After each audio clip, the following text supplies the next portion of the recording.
Welcome. Hi, how are you?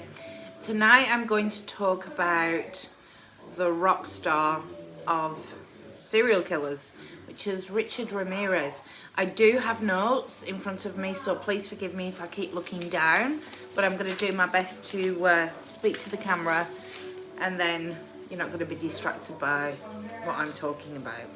So Richard Ramírez was known as the Night Stalker. He moved around the Los Angeles and then further up to San Francisco area between 1984 and August 1985. He was born on the 29th of February 1960 in El Paso, Texas, and he died on the 7th of June 2013, aged only 53, in San Quentin prison, in the hospital wing. So Richard's upbringing was, he came from an unstable home, and his main idol or icon or influence at the time was his uncle. Now his uncle was, Richard would have been about 7 around this point. His uncle was a Vietnam War hero, or he was a veteran of Vietnam. And when he was over there, he used to get off on rape, torturing, mutilating these poor Vietnamese women, but he would take Polaroids of them. So he had a reminder, like a gruesome reminder. So because Richard was from an unstable home, he used to hang around with his uncle, and he would show him these Polaroids, these pictures, and say, you know, this is normal. Richard was actually living with, his uncle. Excuse me, I'm just going to have some, I've got carrot juice. Excuse me. Richard was living with his uncle, and he got into a big fight, not Richard, the uncle, with his wife, which he went and grabbed a .22 caliber pistol and shot her in the face. He murdered her right in front of Richard. So for Richard, this was kind of normal, killing people, mutilating people, that, you know, that sort of thing. So he's been named the Night Stalker. He was an American serial killer.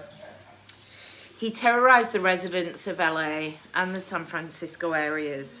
It caused the people to lock their doors and windows, go out and buy guns.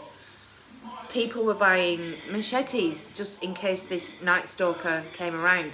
He started off as a peeping Tom, but quickly moved into brutalizing, raping, and murdering and mutilating people. He was living in the Cecil Hotel, which is a very famous hotel in Los Angeles, and this is just awful. He actually raped, tortured, and murdered a 9-year-old girl called Mi Ling, or Mi Leong, however you say it. He hung her body from a pipe. Now this case went unsolved for, when was it solved? 2009, and this was in 1984, so many years.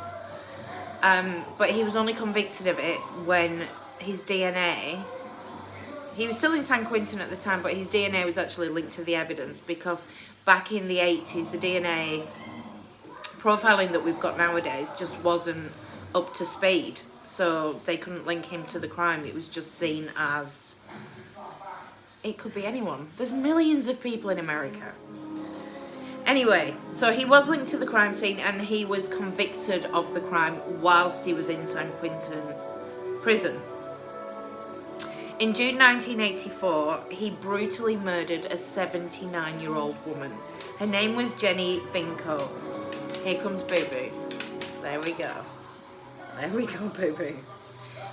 He slashed her throat so, what's the word? So violently that the police at the scene actually thought she'd been decapitated. It was that bad. So then we go to March the 17th, 1985, when a miraculous event occurred.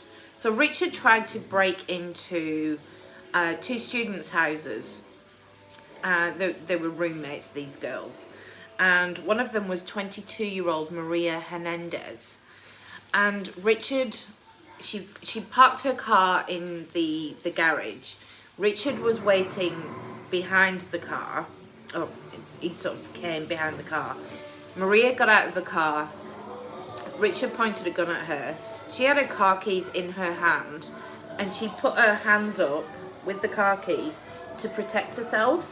The bullet actually ricocheted off the car keys, and she was fine. She managed to make a run for it, but unfortunately her roommate, who missed all this, she didn't hear the shots or anything, he went in and brutally murdered and raped this poor girl. Her name was Yoshi Kazazoki. Please forgive me for that. So, but within an hour of the murder of Yazoki, he carjacked another woman called Veronica. He shot her twice in the face. She died. He entered the home of Vincent and Maxine Zazara. He shot and killed Vincent whilst he was asleep.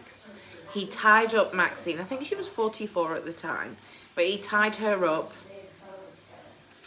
and she managed to get free whilst he was ransacking the house. She knew there was a shotgun under the bed, so she went under the bed, got the shotgun. Richard came into the room. Maxine was stood there with the shotgun. Click. It was empty. Can you just imagine? Like, you've got a shotgun, you've got a serial killer, or somebody that's just murdered your husband in bed. The gun didn't go off. I can't imagine it. He went on to rape and murder her, and he actually gouged her eyes out. This is believed to have been post-mortem according to the medical examiner, but he put her eyes in a jewellery box. I mean, Richard, what are you doing? Richard, what are you doing anyway? This is just insane. He then went on to kill a further 4 people during 1985. One notable rape and murder was, there was 2 sisters, 2 elderly sisters. One was 83 and one was 81. He brutally stabbed and murdered the 83-year-old sister. Now, the other sister was 81, so these people, you know, little old ladies living together. Her name was Nettie. He raped Nettie. He then stabbed her to death. But then he went into the bathroom, got one of the lady's lipsticks, and actually drew a pentagram on her inner thigh. He then went into the bathroom and drew 2 more pentagrams on the mirror. Now, when he was in court, when he was up for all these murders, rapes, sexual assaults, burglaries, he actually carved a pentagram into his hand, and when he was stood in the dock, he was just stood there like that with the pentagram. So what were you doing, Richard? This is really bad. I think it's safe to say that Richard was batshit crazy. His soul and his mind were just pure evil.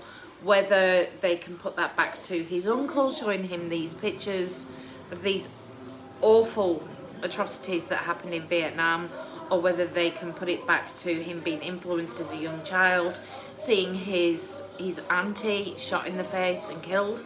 He didn't just shoot her in the face and kill her. He wrapped her up, not Richard, the uncle, he wrapped her up in a blanket and just left her in the side of the room to decompose.